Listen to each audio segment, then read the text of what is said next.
하늘의 말씀 봅니다. 시편 28편 1절로 9절 말씀입니다.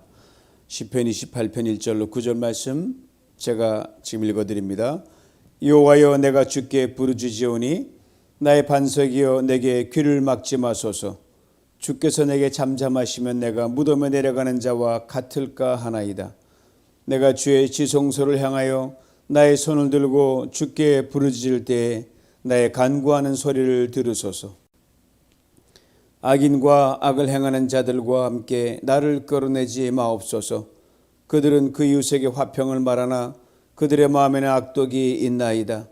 그들이 하는 일과 그들의 행위가 악한 대로 갚으시며 그들의 손이 지은 대로 그들에게 갚아 그 마땅히 받을 것으로 그들에게 갚으소서. 그들은 여호와께서 행하신 일과 손으로 지으신 것을 생각하지 아니하므로 여호와께서 그들을 파괴하고 건설하지 아니하시리로다. 여호와를 찬송하며 내 간구하는 소리를 들으심이로다. 여호와는 나의 힘과 나의 방패시니 내 마음이 그를 의지하여 도움을 얻었도다. 그러므로 내 마음이 크게 기뻐하며 내 노래로 그를 찬송하리로다. 여호와는 그들의 힘이시요 그의 기름 부음 받은 자의 구원의 요새시로다. 주의 백성을 구원하시며 주의 산업에 복을 주시고 또 그들의 목자가 되시어 영원토록 그들을 인도하소서. 아멘. 그리스도인 우리에게 중요하지 않은 것이 없지만 특별히 중요한 것이 하나 있으면 바로 자신감과 용기입니다. 그렇다면 이런 신앙의 자신감과 용기는 어디서 나오는 것일까요? 확신입니다. 하느님 나의 기도를 들으신다는 확신입니다. 아무리 상황이 어렵고 인간적인 말로 죽을 맛이라 할지라도 여러분, 이 확신만 있으면 길이 열립니다. 문제는 해결됩니다. 고로 살 맛이다, 죽을 맛이다라고 이 판단과 이 결정은요, 인간의 상황, 내가 처인 그런 상황으로 결정되는 것이 아닙니다. 하나님 그분이 내 기도에 귀를 기울이시냐 아니냐라고 하는 것 확신으로 결정됩니다.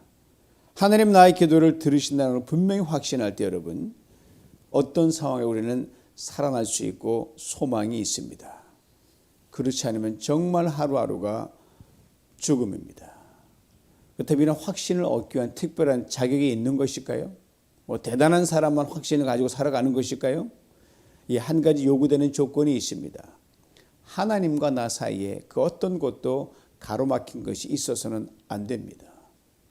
하나님과 내가 똑바로 see through, 서로 투명하게 내가 하나님이 다 보이고 하나님 내를 다 들여다볼 수 있는 그러한 깨끗한 상태의 확신을 말합니다. 비록 죄와 허물이 있죠. 연약하니까. 그것이 나와 하나님 사이를 가로막지 않는다면 하나님 나의 기도를 들으신다는 것에 대한 분명한 확신을 가질 수 있습니다.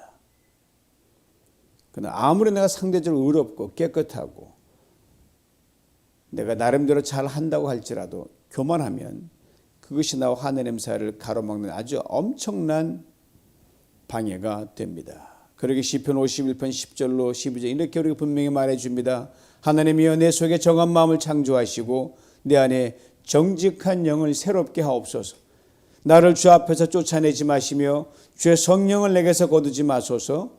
주의 구원의 즐거움을 내게 회복시켜 주시고 자원하는 심령을 주사 나를 붙들어서 내가 참 엉망 인생 살았는데 이런 나를 구원하셨다. 하나님 다 보이는 거예요.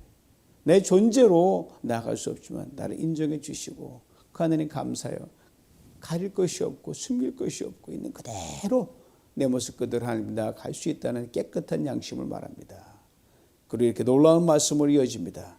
하나님께서 구하시는 제사는 상한 심령이라 하나님이여, 상하고 통연한 마음을 주께서 멸시하지 아니하시리이다.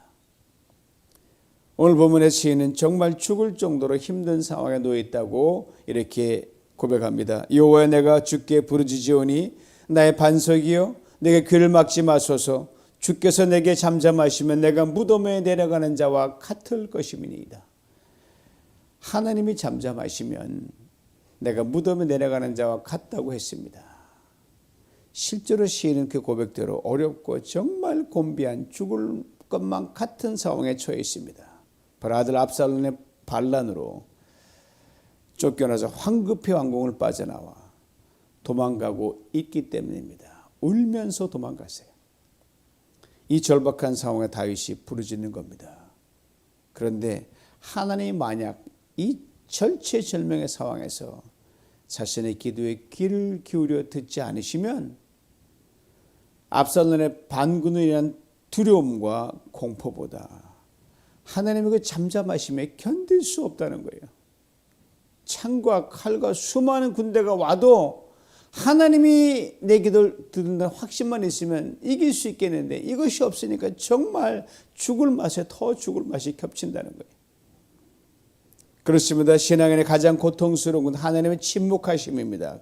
그러게 시인은 앞서 언급한 시편 51편의 말씀처럼 상하고 통해하는 심령으로 하나님께 나아간다고 오늘 보면 2절은 이렇게 말해줍니다. 내가 주의 지성소를 향하여 나의 손을 들고 주께 부르짖을 때에 나의 간구하는 소리를 들으소서. 그냥 부르짖는 게 아닙니다. 손 들고 부르짖는다고 했어요. 손 든다는 게 뭐죠? 하나님 항복. 왕이고 뭐고 체면이고 없어요. 뭐게 대수입니까? 내가 죽겠는데? 그래서 하나님 외에는 의지할 곳이 없어서 천부의 의지 없어서 손 들고 갑니다. 주님 나를 외면하시면 내가 어디로 갈 수 있겠습니까? 그런 찬송가의 가사처럼 손 번쩍 들고 다윗은 울면서 하나님께 부르짖고 있습니다. 자신을 대적하여 반란을 일으킨 사람들을 이렇게 고발합니다. 3절입니다. 그들은 그 이웃에게 화평을 말하나 그 마음에는 악독이 있나이다. 그들은 사실 다윗의 원수들이 아니에요. 블레셋이나 이방 족속의 군대들이 아니에요. 다윗의 부하들이었고 백성들이었습니다. 그들이 지금 압살롬의 반역에 가담하여 자기의 창을 들이대고 있는 겁니다. 반란이 있기 전에 정중동이 있었어요. 뭔가 애들 같은 아무 없는 것처럼 고요하고 평화로웠어요. 다윗이 황급히 도망간 걸 보면 전혀 눈치를 채지 못했던 것이 분명합니다. 행동개시 D-Day까지는 이들은 왕에게 아무 일 없을 겁니다 라고 태연하게 화평을 말했기 때문입니다. 겉과 속을 철저히 달리하고 임금을 대했습니다. 겉으로는 웃음입니다. 임금인 다윗에게 충성합니다. 평화입니다. 그런데 속은 그 반란의 D-Day를 손꼽으며 음흉한 웃음을 짓고 있다란 말입니다. 특별히 3절 앞부분은 당시 상황이 얼마나 급하게 돌아갔는지를 엿볼 수 있게 해줍니다. 악인과 악을 행하는 자들과 함께 나를 끌어내지 마옵소서. 도매급으로 나를 취급하지 말라는 건데 여러분 군대에서 근접 전투가 벌어지면요. 적인지 악인지 구별이 안 될 때가 특히 깜깜한 야간의 전투가 벌어지면 정말 피하간에 구분이 되지 않습니다. 당시 도망가는 다윗, 누가 다윗을 위하는 사람인지 누가 발랑을 위하는지 분간이 어려웠을 줄도 압니다. 특히 밤이었다고 가정하면 함께 뒤섞이는 상황 속에서 여러분 하나님께서 다윗을 발랑과 도매급으로 간주하시면 어떡하나 라는 두려움이 있었습니다. 다시 말하면 자기 측근의 누군가가 갑자기 자신을 칠 수 있다는 그 두려움이죠. 그럼 도망도 못 가면 죽는 거예요. 이런 황망한 중에 다윗은 하나님께 간청합니다. 그들이 하는 말과 그들의 행위가 악한 대로 갚으시며 그들의 손이 지은 대로 그들에게 갚아 그 마땅히 받을 것으로 그들에게 갚으소서. 다윗의 지극히 인간적인 모습이 아주 적나라하게 드러나는 대목입니다. 다윗은 통 큰 사람이었어요. 장인이었던 사울 왕에 쫓기면서도 그를 충분히 해치고 죽이고 끝장낼 수 있었음에도 불구하고 몇 번이고 놔주고 참고 견디고 하나님께 맡겨버렸던 사람입니다. 이런 다윗이 오늘 본문에 충신이었다가 반란군으로 돌변한 부하들에게 대해 원수를 갚아달라고 아주 하나님께 그냥 애원을 하는 겁니다. 사실 이런 배신도 이런 배신이 없죠. 속임수도 이런 속임수가 없습니다. 다윗 그도 사람이기에 자신의 속상함과 배신감을 여과 없이 그대로 토해냅니다. 그래서 솔직한 다윗은 마음에 듭니다. 완벽한 다윗이 아니기에 우리에게도 친근히 다가옵니다. 그의 속까지 또렷이 들여다 볼 수 있을 정도로 꾸밈없는 다윗의 인간됨이 바로 우리가 다윗을 사랑한 이유가 아니겠습니까? 여러분이 속이 들여다 보이는 사람이 그 사람이 참 괜찮은 사람이에요. 이 감추고 이중 플레이하면 참으로 피곤합니다. 그리고 시인은 자신과 자신에게 반기를 두고 죽일 듯이 덤벼드는 이들과 가장 두드러진 차이점을 이렇게 하나님께 아뢰입니다. 5절이에요. 그들은 여호와께서 행하신 일과 손으로 지으신 것을 생각하지 아니하므로 여호와께서 그들을 파괴하고 건설하지 아니하시니이다. 그들이 누구였습니까? 다윗이 왕이 오르기까지 참으로 엄청난 위기와 공경을 겪었거든요. 죽을 것보다 수없이 넘겼습니다. 그런 과정에서 하나님께 다윗과 함께 하셨고 다윗에게 어떻게 행하셨는지 생생히 봤던 부하들이었어요. 다윗과 하나님께서 하신 일에 대한 산증인들이었어요. 다른 사람들은 몰라도 여러분 이 친구들은 정말 그러면 안 되는 친구들이었어요. 은혜리보다 보통 입은 게 아니었거든요. 그런데 이렇게 반역을 일으키고 다윗과 대치하고 있습니다. 아니 대치가 아니라 그냥 쫓아와 죽이려고 하고 있는 거예요. 이런 것들을 다윗은 아주 심플하게 설명합니다. 생각하지 않는 자들. 여러분 생각하지 않는 사람들이 어디 있어요? 생각하지 않는다는 것은요. 인생의 모든 일들을 우주의 모든 되어지는 일들을 과거부터 현재까지 그리고 앞날의 모든 일까지 하나님과 연결지어서 생각하지 않는다는 것이 바로 이것입니다. 도무지 하나님은 없어요. 그렇게 많은 일이 있고도 속된 말로 뭔가에 단단히 뒤집어 쓰지 않군요. 그런 짓 할 수가 없거든요. 사람이라면 그리스도인이라면 목사라면 그건 할 수가 없는 거예요. 하나님이 어떻게 다윗을 위해 일하셨고 그 하나님이 어떻게 심지어 사울왕 어떻게 대했는지 너무나 잘 알고 있었는데 말입니다. 정말 둔하고 멍청하고 미련하기 짝이 없습니다. 생각하지 않는 수준이에요. 뭐 속이 텅 빈 거죠. 이런 이들에게 속수무책으로 쫓기며 도망가면서 다윗은 절박하게 기도드릴 수밖에 없는 거예요.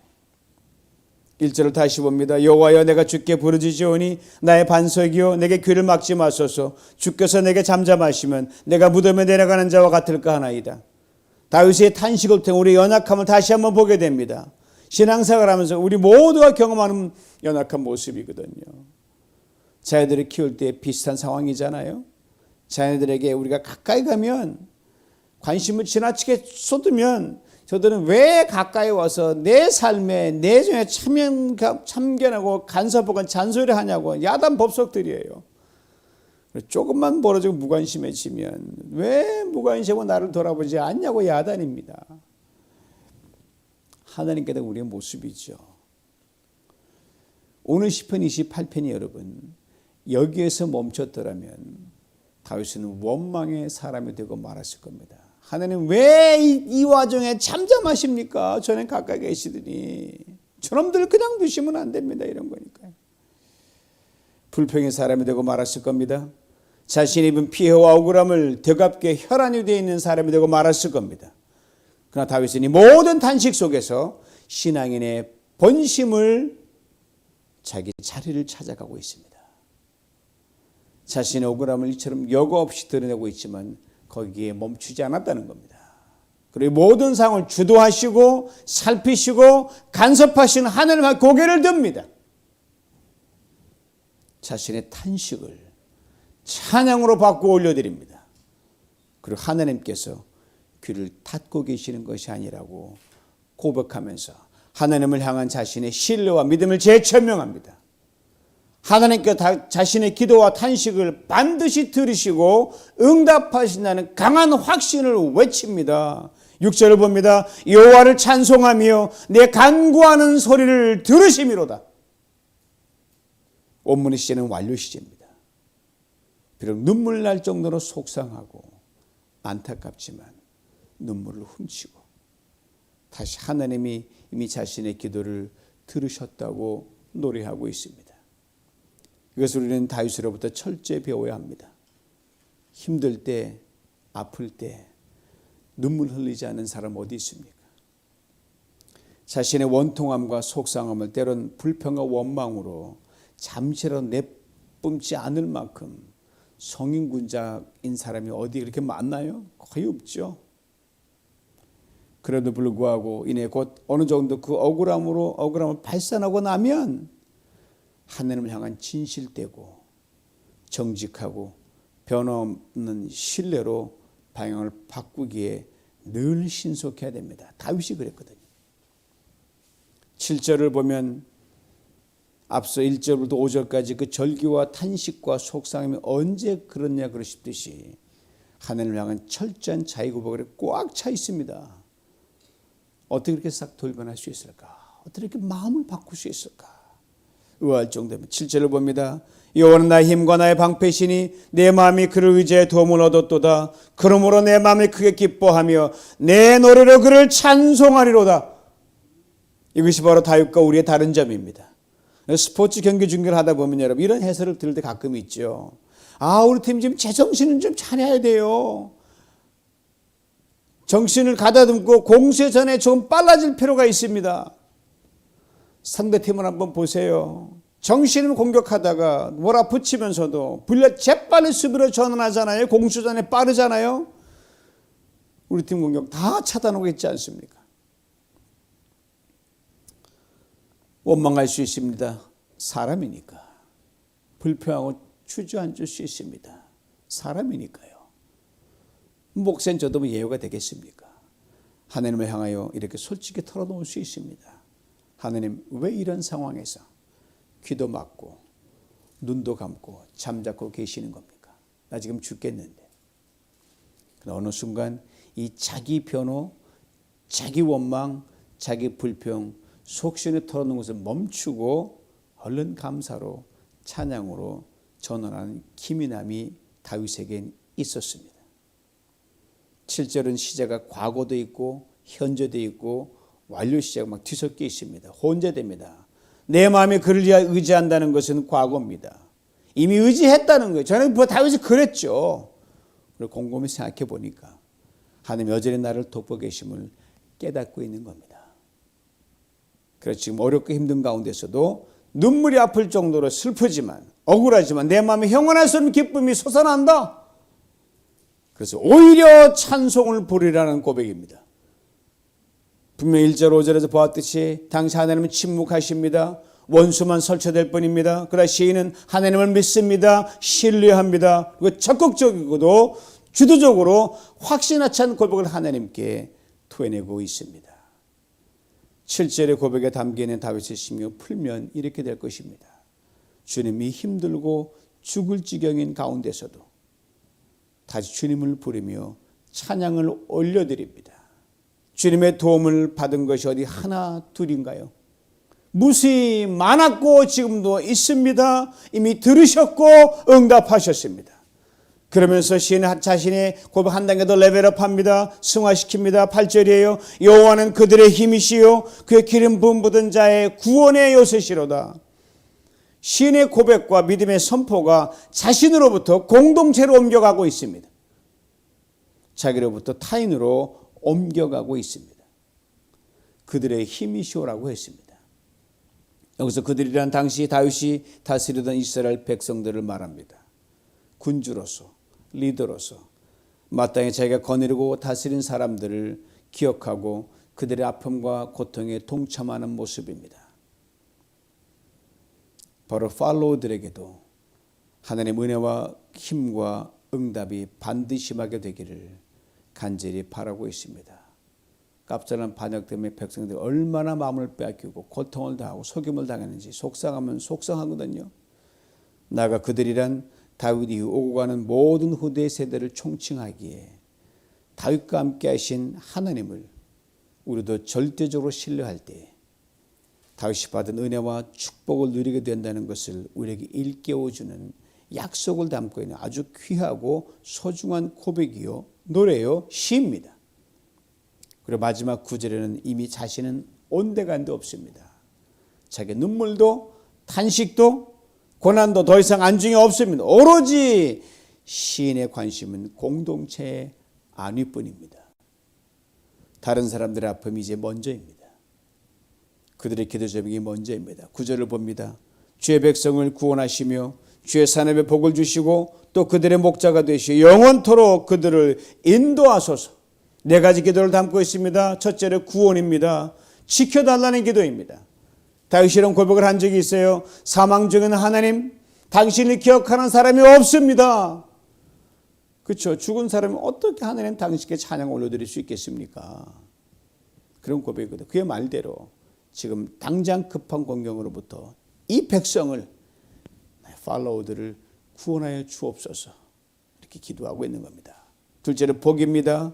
지금 허락하신 일, 사업, 직장 하나님의 복을 주셔서 구원을 넘어 진정한 풍요를 달라고 기도하고 있습니다. 자기는 쫓겨가는 가운데서도 나는 이래도 백성들만큼은 나의 팔로워들만큼은 이들이 잘 되는 복을 허락하여 주옵소서. 도망가면서 충신은 돌려보냈거든요. 나는 괜찮다 너는 돌아가라고 했던 게 다윗이었거든요. 목자가 되어달라는 기도입니다.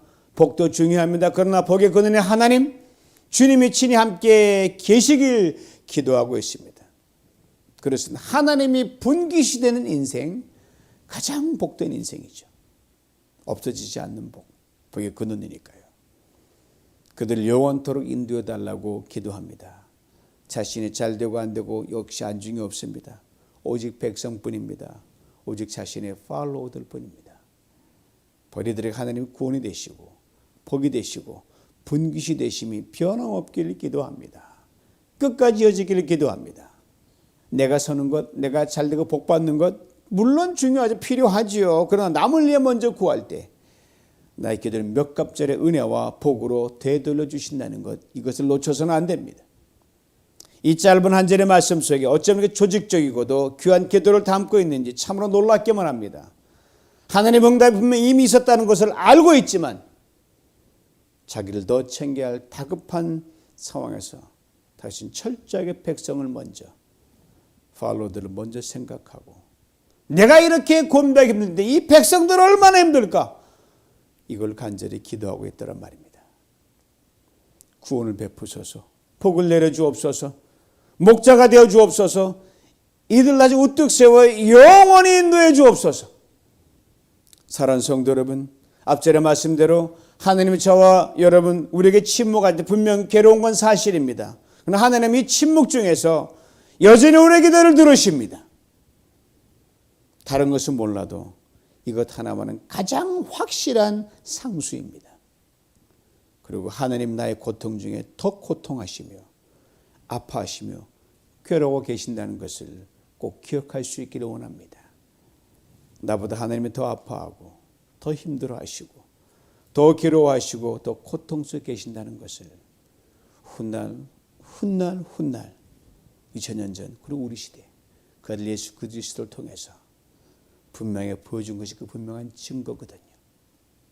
그리고 우리 또한 나의 고통 가운데서도 나의 관심이 나의 눈길이 나의 가슴이 동시에 나와 같이 절박한 상황에 놓인 타인까지 승화시키는 그런 인내의 사람 믿음의 사람 소명한 사람이 될 수 있기를 간절히 원합니다.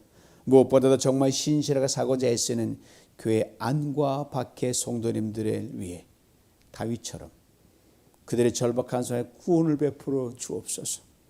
그들의 산업에 복을 주옵소서. 그들의 목자가 되어 주옵소서.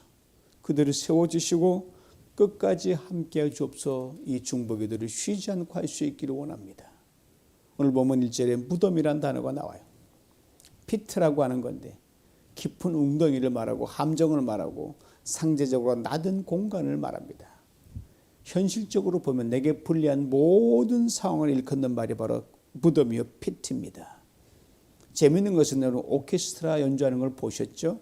그 단원들이 연주하고 공연할 수 있도록 마련된 그 공간, 좀 가라앉은 공간이 바로 오케스트라 피트입니다.